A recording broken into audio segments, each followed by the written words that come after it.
Neo-Darwinism is the modern synthesis of Darwin's classic ideas about common ancestry, along with our new understanding on genetics. Now, how does Neo-Darwinism work? How does this change come about? In the theory, the mechanism used to bring about this change is natural selection acting upon random mutation. Natural selection simply states that the stronger, more fit to survive creatures will survive, thrive, and pass on their genes. However, that's true by definition, as I'm sure you can see. The ones that are more fit to survive will survive. The question is, how did they become fit to survive in the first place? If the reasoning that the fit to survive will survive and pass on their genes, then the inverse holds as well.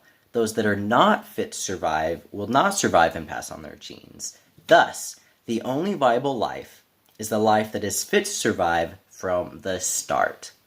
Thus, natural selection cannot explain where this already fit life came from.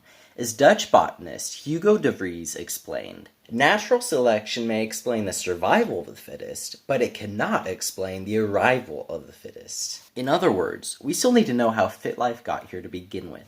As Dan Tofik of the Weizmann Institute of Science explained, nothing evolves unless it already exists. So we see that natural selection itself cannot bring about novelty. As molecular biologist Doug Axe explained, evolutionary theory ascribes inventive power to natural selection alone.